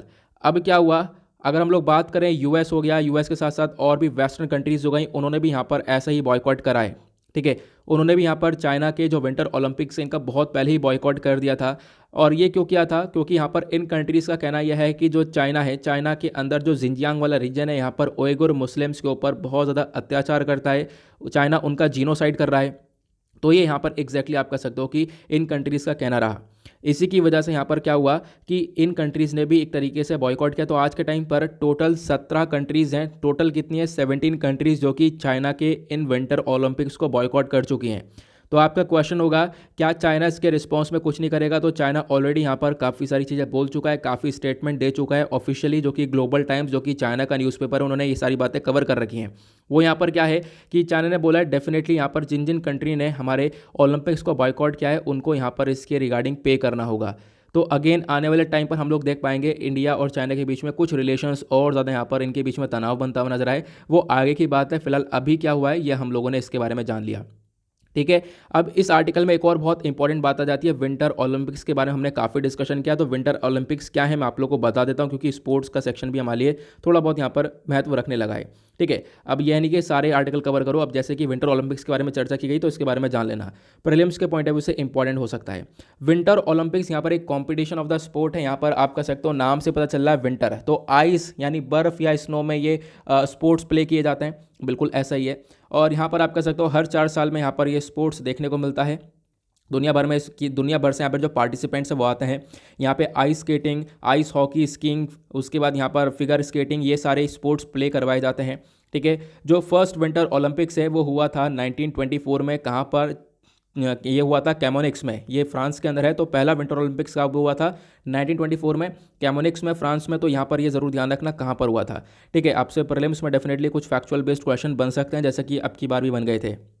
ठीक है, उसके बाद यहाँ पर क्या हुआ, 1924 के अंदर एक सेपरेट इवेंट को ये क्रिएट करने लगे, उसका विंटर और स्पोर्ट्स का नाम दिया, और फिर उसके बाद ये इंटरनेशनल विंटर स्पोर्ट्स के तौर पर इसको लेकर आए। फिर उसके बाद यहाँ पर क्या हुआ, 2 साल बाद अगर हम लोग बात करें, जो ये इंटरनेशनल विंटर स्पोर्ट्स वीक है इसको ऑफिशियली रिकग्नाइज कर दिया गया विंटर ओलंपिक गेम्स, और तब से हम लोग विंटर ओलंपिक गेम्स को आज तक एक तरीके से प्ले करते हैं। इंडिया ने यहाँ पर पार्टिसिपेट किया है इन ओलंपिक्स गेम्स के अंदर 1964 से हम लोग लगातार पार्टिसिपेट कर रहे हैं, लेकिन अब की बार एक छोटा सा डिप्लोमेटिक बॉयकॉट देखने को मिला है, तो इसके बारे में भी ज़रूर ध्यान रख सकते हो। इस साल 2022 का जो ये विंटर ओलंपिक गेम्स है ये आप देख पाओगे ये चाइना के अंदर हेल्ड किया जा रहा है, चाइना के अंदर हो रहा है। 4 फरवरी से 20 फरवरी तक ये चलेगा। क्लियर हुआ? तो मैंने आपको यहाँ पर कुछ फैक्चुअल इन्फॉर्मेशन भी प्रोवाइड करवा दी है। अगले आर्टिकल पर आते हैं। नेक्स्ट आर्टिकल भी बहुत इंपॉर्टेंट होने वाला है। डिसजॉइंटेड रिस्पॉन्स के बारे में चर्चा की गई। अब इस एडिटोरियल में ऑथर क्या लिखते हैं कि देखो, क्वेश्चन ये उठ रहा था अभी जब बजट आया, बजट 2022-23, बजट 2022-23 के अंदर क्या मेंशन किया, हमारी फाइनेंस मिनिस्टर निर्मला सीतारमण जी ने बोल दिया कि जो क्रिप्टो करेंसी के अंदर इन्वेस्ट कर रहे थे, बहुत सारे लोगों ने यहाँ पर क्रिप्टो करेंसी के अंदर इन्वेस्ट किया है। देखो बहुत सारे क्वेश्चन मेरे से लोग पूछ रहे थे कि सर आपने क्रिप्टो करेंसी में इन्वेस्ट किया है। देखो पर्सनली मैंने नहीं किया है, ठीक है, क्रिप्टो में इन्वेस्ट नहीं किया है। लेकिन यहाँ पर क्या है, अब यहाँ पर अगर हम लोग बात करें क्रिप्टो इन्वेस्टमेंट के बारे में, जिन भी लोगों ने किया है, अब उसमें से जो भी प्रॉफिट उन्होंने कमाया होगा, ठीक है, जो भी उनको मुनाफा हुआ है, उस प्रॉफिट का 30% टैक्स यहाँ पे सरकार काटने वाली है। तो ये यहाँ पर बजट के अंदर अनाउंसमेंट किया था, और मैंने आप लोगों को इसके बारे में जिस दिन बजट आया था उसके अगले दिन मतलब 2 फरवरी के द हिंदू न्यूज़पेपर के अंदर पूरा बजट मैंने आप लोगों को समझा रखा है। ठीक है, तो ये यहाँ पर बोला गया प्लस 1% का यहाँ पर और भी कुछ टैक्स यहाँ पे काटा जाएगा। तो ये यहाँ पर आप देख पाओगे TDS काटने के बारे में चर्चा की गई है। तो आप कह सकते हो जो भी आपने प्रॉफिट कमाया है, मान लो आपने 1 लाख रुपए क्रिप्टो के अंदर इन्वेस्ट किए थे, आपका प्रॉफिट हो गया 1 लाख रुपए का, मान लो आपने 1 लाख रुपए का आपको मुनाफा हो गया, आपको प्रॉफिट हो गया। अब जब आप लोग 1 लाख रुपए का प्रॉफिट है, इसके ऊपर सरकार 30% टैक्स काटेगी, 30,000 रुपये सरकार को दे देना, बाकी 70,000 अपने पास रख लेना। तो ये चीज़ें यहाँ पर देखने वाली हैं। अब ये खुद इमेजिन कर सकते हो, ये अमाउंट जितना बड़ा होता रहेगा, ठीक है, तो उतना ही ज़्यादा अमाउंट यहाँ पर कट डिडक्ट होता रहेगा। जैसे कि यहाँ पर अगर मान लो यहाँ पर ये जैसे हमने 1 लाख का एग्जाम्पल लिया, मान लो यहाँ पर ये 1 करोड़ होता, तो 1 करोड़ के अंदर यहाँ पर टैक्स जो लगता है वो 30 लैक्स यहाँ पर फिर गवर्नमेंट को देना पड़ता। तो 30% यहाँ पर आप कह सकते हो टैक्स चार्ज कर रही है सरकार क्रिप्टो के ऊपर, क्रिप्टो के ऊपर जो भी प्रॉफिट हो रहा है। अब इससे क्वेश्चन दुनिया भर में क्या उठा, क्वेश्चन ये उठा क्या सरकार ने क्रिप्टो को एक्सेप्ट कर लिया?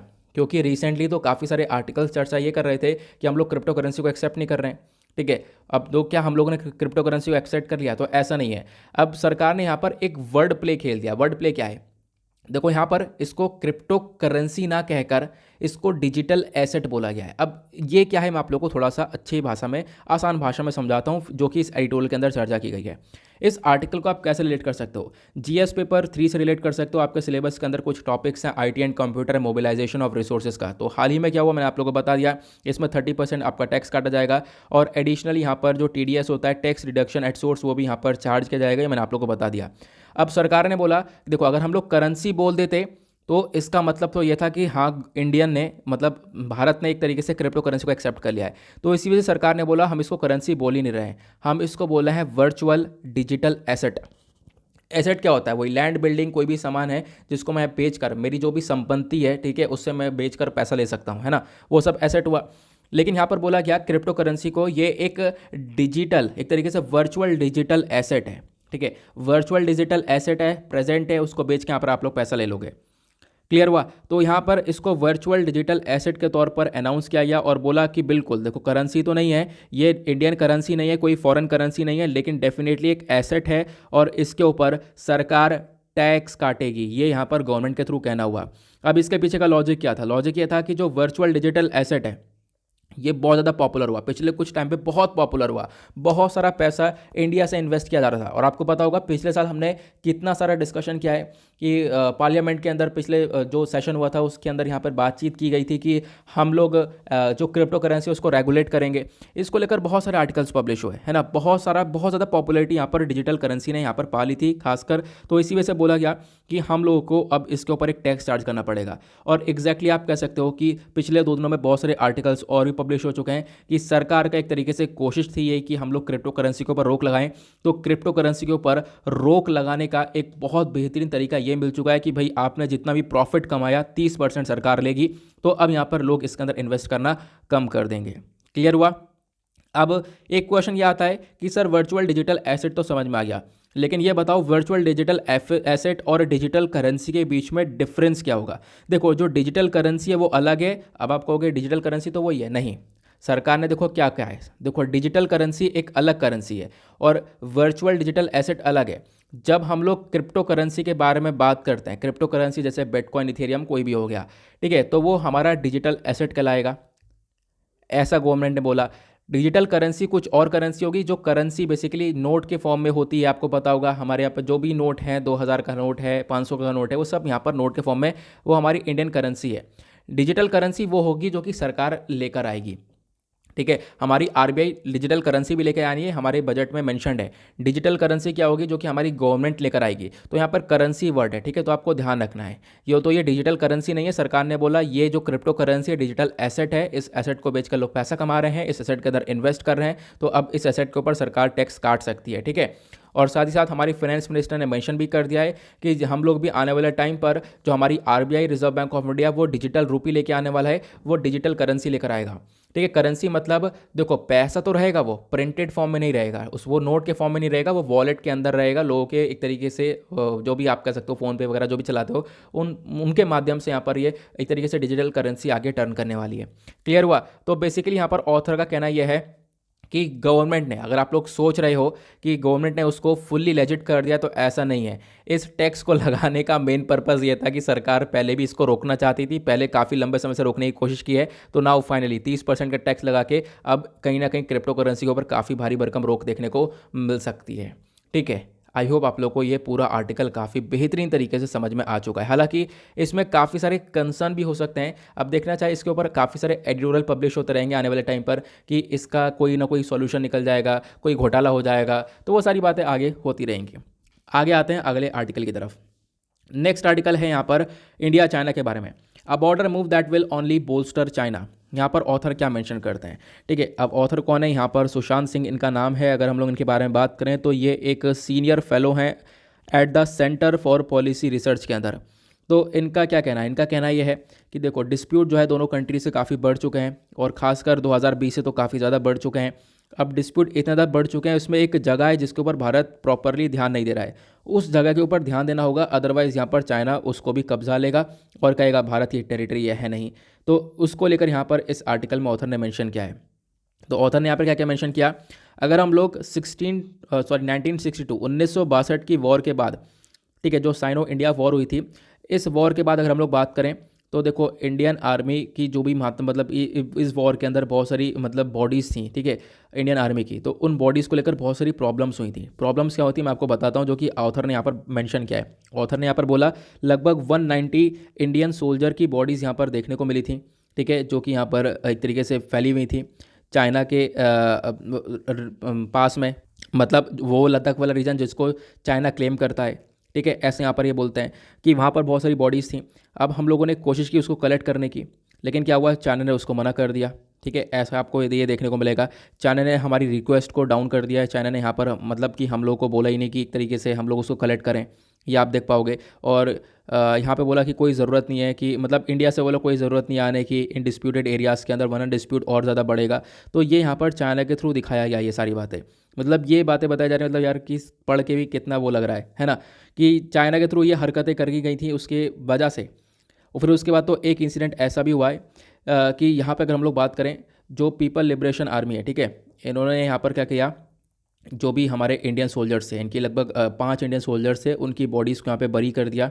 अब बरी यहाँ पर क्या है, कैसे, एक वुडन पोस्ट था, और वुडन पोस्ट के अंदर यहाँ पर उनको एक तरीके से बरी मतलब दफनाया गया। लेकिन हुआ क्या, उसके ऊपर कुछ लिख दिया गया था, इंस्क्रिप्शन क्या लिखा था, ये जो है ये कॉप्सिस ऑफ इंडियन इन्वेडर्स हैं, ऐसा करके यहाँ पर चाइना ने ये किया है, ठीक है, मतलब आप खुद इमेजिन कर सकते हो ये क्या चीज़ें यहाँ पे चाइना कर चुका है, ठीक है। तो ये बोला कि ये इंडियन इन्वेडर्स हैं, इंडिया यहाँ पर अपने आप को डिफेंस नहीं कर रहा था, ये इंडिया इन्वेडर थे, यहाँ पर ये चाइना की टेरिटरी को कब्जाने आए थे। तो इस प्रकार की चीज़ें यहाँ पर चाइना ने दिखाई हैं हमारे आर्मी के प्रति। तो इसी वजह से आज के टाइम पर आप देख पाओगे कंसर्न कितने ज़्यादा है। इनफैक्ट 2020 में भी जो डिस्प्यूट स्टार्ट हुए थे दोनों कंट्रीज़ के बीच में, वो यहाँ पर आप कह सकते हो चाइना की तरफ से हुए। चाइना ने यहाँ पर बार बार एक दूसरे मतलब दूसरे की टेरिटरी के अंदर घुसने की कोशिश करता है, वैसी कोशिश तब भी की गई थी, और जिसकी वजह से आप कह सकते हो रिलेशन आज के टाइम पर बहुत ज़्यादा अल्ट्रा लो लेवल पर चल रहे हैं। और अभी तो हम लोगों ने ये जो गेम्स हैं इनको बॉयकॉट किया है ना, इसकी वजह से आने वाले टाइम पर रिलेशंस और ज़्यादा थोड़ा सा बिगड़ सकते हैं। अब यहाँ पे ऑथर बात करते हैं देपसांग के बारे में। अब आते हैं मेन टॉपिक के ऊपर। ऑथर क्या बोलते हैं, देखो हमारे जो army chief general M Naravane साहब हैं, ठीक है, इन्होंने यहाँ पे बोला कि लगभग 6 फ्रिक्शन पॉइंट्स है जहाँ पर डिस्प्यूट चल रहा है इंडिया चाइना के बीच में। लद्दाख वाले रीजन में आपको ये पॉइंट्स देखने को मिलेंगे। इनमें से 5 जगह के ऊपर सोल्यूशन निकल चुका है, ठीक है, और 1 जगह के ऊपर सोल्यूशन निकाल रहे हैं। तो 5 जगह के ऊपर सोल्यूशन निकला, ठीक है, ऐसा इनका कहना रहा, और 1 जगह के ऊपर हम लोग सोल्यूशन निकाल रहे हैं आज के टाइम पर, ऐसा यहाँ पर इनके थ्रू बोलना हुआ। लेकिन क्या हुआ, ये फ्रिक्शन पॉइंट्स के अंदर ये जो जगह है वो कौन कौन सी हैं, वो जगह के अंदर एक है देपसंग, दूसरा गलवान, तीसरा hot spring, then Gogra, then उसके बाद north bank of Pangong Tso lake, then Kailash range, then उसके बाद देमचौक। ये सारे एरियाज़ हैं जहाँ पर डिस्प्यूट चल रहा था, इन डिस्प्यूट्स को रिजॉल्व किया गया। फिर उसके बाद एम नारवणे साहब ये बोलते हैं हम लोगों ने यहाँ पर हॉट स्प्रिंग और ये सारे एरियाज़ को रिजॉल्व कर लिया है। लेकिन ऑथर ये बोलते हैं नारवणे साहब देपसंग वाले एरिया को मेंशन करना भूल गए, ठीक है, देपसंग वाले एरिया को मेंशन करना भूल गए, और देपसंग वाले एरिया पे क्राइसिस आज के टाइम पर देखने को मिलेंगे, और इंडिया वहाँ पर आज के टाइम पर सोल्यूशन नहीं लेकर आया है, ठीक है। अगर हम लोग बात करें तो हम लोगों ने जो एक इम्पॉर्टेंट एरिया है देपसंग का, उसको डीलिंक कर दिया इसके अंदर। मतलब हम लोगों ने बोला कि सारे एरियाज़ में सोल्यूशन आ गया, एक एरिया में सोल्यूशन नहीं आया, और खासकर देपसंग वाले एरिया के अंदर अभी कोई सोल्यूशन देखने को मिला नहीं है। तो देपसंग वाला जो एरिया है वो अपने आप में आप कह सकते हो कि एक इंपॉर्टेंट एरिया है भारत के लिए, लेकिन यहाँ पर कोई ऐसा काम किया नहीं जा रहा है। तो शॉर्ट टर्म के लिए तो सही है, लेकिन लॉन्ग टर्म के लिए भारत के लिए काफ़ी बड़ा खतरा बन सकता है। इनफैक्ट यहाँ पर क्योंकि चाइना बराबर में, सबसे बड़ी बात कंसर्न वाली बात तो यही है। मैं आप लोगों को मैप में एरिया दिखाता हूँ, वो यहाँ पर आप लोग मैप देख पाओगे। ये जो डॉट डॉट वाली लाइन दिख रही है आपको एलएसी नज़र आएगा, इधर आपको देपसंग वाला रीजन नज़र आएगा, ठीक है। बाकी गालवान में जो क्लैश हुआ था उसके बारे में भी हम लोगों ने डिस्कस ही किया है। तो ये सारा एरिया है जहाँ पर अभी भी डिस्प्यूट जारी है, और ये एरिया भारत के लिए बहुत इंपॉर्टेंट है, जिसके ऊपर हमें थोड़ा सा ज़्यादा ध्यान देना होगा, जो कि आज के टाइम पर हम लोग नहीं कर रहे हैं, ऐसा यहाँ पर ऑथर का कहना है, ठीक है। फिर ऑथर क्या बोलते हैं, देखो बहुत सारी सैटेलाइट की इमेजेस आई थी नवंबर 2021 में, पिछले साल की बात है। इन्होंने कंफर्म किया कि चाइना पूरी तरह से फैल चुका है वाई जंक्शन वाले एरिया में, और वाई जंक्शन वाला एरिया आपको देपसंग वाले एरिया के पास ही देखने को मिलेगा। अगर मैं इस वाले मैप को थोड़ा सा जूम कर दूं तो ये वाले मैप को, मतलब कि ये जो देमसंग वाला एरिया है इसको मैं थोड़ा सा जूम कर दूँ, तो जूम करने के बाद ये कुछ इस प्रकार से दिखेगा। ये LAC हुआ, ये वाला देपसंग वाला रीजन हुआ, यहाँ पर ये वाई जंक्शन है, यहाँ पर आप कह सकते हो ये इधर तो PLA देखने को मिलेगा, जो पीपल लिबरेशन आर्मी, मतलब जो चाइना है, चाइना ने कब्जा रखा है, हमारा ये एरिया है ये। तो इसके बाद यहाँ पर आप कह सकते हो, बोला ये गया कि यहाँ तक आप कह सकते हो कि जो चाइना का इन्फ्लुएंस देखने को मिल जाएगा वाई जंक्शन तक, ये वाई जंक्शन बॉटल नेक वाला एरिया यहाँ पर ये देखने को मिल जाएगा। बताया गया कि यहाँ तक हमारे पास कुछ सैटेलाइट इमेजेस आई हैं जहाँ पर बोला ये जा रहा है कि जो चाइना का डिप्लॉयमेंट, चाइना यहाँ पर फैल चुका है वाई जंक्शन वाले एरिया तक। अब चाइना यहाँ तक आ चुका है तो अगेन हमारे लिए काफ़ी कंसर्न वाली बात है, क्योंकि जो ये देपसंग वाला रीजन है ये हमारे लिए बहुत इंपॉर्टेंट है। इंपॉर्टेंट किस रीजन में है, तो यहाँ पर बोला गया कि हम लोग इस रीजन का बहुत अच्छे से इस्तेमाल कर सकते हैं। हम लोग यहाँ पर, अगर हमारे पास ये रीजन नहीं होगा तो हम लोग बहुत सारे रीजन जो आज के टाइम पर अपने वापस से लेने की कोशिश कर रहे हैं वो नहीं ले पाएंगे। क्योंकि यहाँ पर देखो डायरेक्टली ऑथर क्या मेंशन करते हैं, डायरेक्टली ऑथर मेंशन करते हैं कि जो ये देपसंग वाला रीजन है ये बेसिकली हम लोग देख सकते हैं एक लॉन्च पैड की तरह। मतलब यहाँ पर हम लोग अपनी जो एक तरीके से फोर्स बेस्ड मिलिट्री है उसको हम लोग लॉन्च कर सकते हैं, और इसके माध्यम से हम लोग अक्साई चीन के अंदर फोर्स बेस्ड मिलिट्री को लेकर आ सकते हैं। क्योंकि हमने ये देखा LAC के उधर वाला जो रीजन है अक्साई चीन वाला एरिया है, भारत का ही है, लेकिन चाइना ने कब्जा रखा है। अब ये वाला रीजन जो है इसके ऊपर अगर भारत का थोड़ा सा जोर, बहुत थोड़ी सी टाइटनेस नज़र आ जाएगी तो हम लोग आगे यहाँ पर अपना ये वाला एरिया भी ले सकेंगे। प्लस ऊपर जाओगे तो आपको यहाँ पर पाकिस्तान वाला रीजन देखने को मिलेगा, जहाँ पर गिलगित बल्तिस्तान वाला रीजन है, ठीक है। तो गिलगित बल्तिस्तान वाले रीजन को जो पाकिस्तान है उससे हम लोग ले पाएंगे। तो अगेन ये बहुत इंपॉर्टेंट एरिया यहाँ पर बताया जा रहा है, ठीक है। बोला जा रहा है कि ये जो एरिया है इसके ऊपर पूरी तरह से ध्यान रखना होगा। हम लोग यहाँ से बहुत कुछ कर सकते हैं, अपनी फोर्स बेस्ड मिलिट्री को लॉन्च कर सकते हैं अक्साई चीन के अंदर। और जो भी हमारा एक तरीके से एम है कि हम लोग अक्साई चीन को वापस से लाएं चाइना से, तो वो सब हम लोग देपसंग वाले रीजन से कर सकते हैं। लेकिन यहाँ पर दिक्कत यह है कि देपसंग के ऊपर आज के टाइम पर फोकस नहीं किया जा रहा है। तो क्वेश्चन ये है यहाँ पर इसके ऊपर फोकस करना पड़ेगा। अदरवाइज यहाँ पर हमने कोई पेट्रोलिंग वगैरह कर नहीं रखी है, इतना दस्तक वगैरह मार नहीं रखा है, तो इसके ऊपर हम लोग को पेट्रोलिंग वगैरह करना होगा। क्यों? क्योंकि देखो पेट्रोलिंग क्यों नहीं कर रहे, क्योंकि चाइना एक तरीके से काफ़ी बड़ा चाइना का इन्फ्लुएंस देखने को मिलेगा।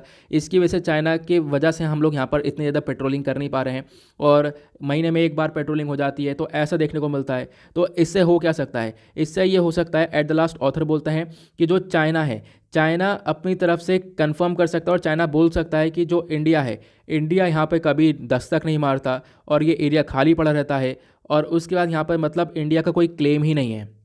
तो मतलब एग्जैक्टली कहना यह है कि चाइना आने वाले टाइम पर कह ये सकता है कि इंडिया यहाँ पे इस एरिया को, इस टेरिटरी को क्लेम ही नहीं करता, क्योंकि इंडिया यहाँ पर पूरी तरह से ध्यान ही नहीं दे रहा है और यहाँ पर कोई पेट्रोलिंग वगैरह हो नहीं रही है। तो कहीं ना कहीं चाइना इस टेरिटरी को अपनी टेरिटरी भी बता सकता है, जो कि यहाँ पर चाइना शुरू से ही करता हुआ है।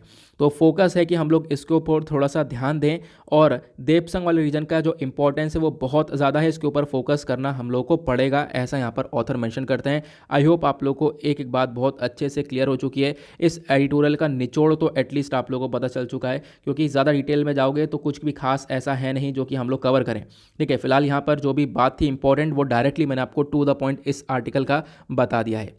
नाउ आपको पता होगा हम लोगों ने एक आर्टिकल अपने थंबनेल का ले रखा है, वो थंबनेल का आर्टिकल क्या है मैं आप लोग को दिखा देता हूँ।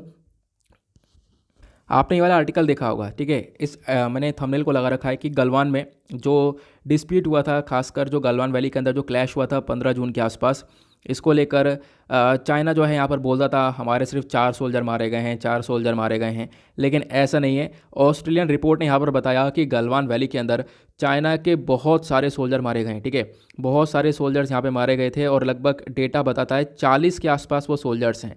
अब ये कल आर्टिकल मतलब पूरे देश भर में बहुत तेज़ी से पब्लिश हो रहा था। मैं आप लोग को आर्टिकल दिखाता हूँ।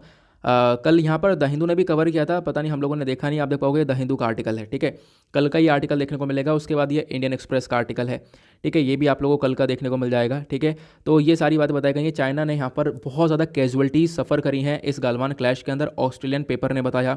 और इसके अंदर बताया जा रहा है कि चाइना ने लगभग 38 से 40 सोल्जर्स यहाँ पर चाइना के मारे गए हैं, ठीक है। और ये अपना नंबर छुपाता हुआ आ रहा है। अगर हम लोग बात करें तो इनफैक्ट यहाँ पर भारत के भी बहुत सारे यहाँ पर जवान इसमें वीरगति को प्राप्त हुए, लेकिन हुआ क्या, हम लोगों ने कोई नंबर नहीं छुपाया, हम लोगों ने प्रॉपरली बताया, और आप लोगों ने देखा होगा सब कुछ हमें प्रॉपरली पता चला। लेकिन चाइना ऐसा काम कर रहा है, मतलब कि आप देख ही सकते हो कि अपने कंट्री के अंदर किसी को कुछ बताया ही नहीं, और यहाँ पर एग्जैक्टली यही कि हमारी बेइज्जती ना हो जाए।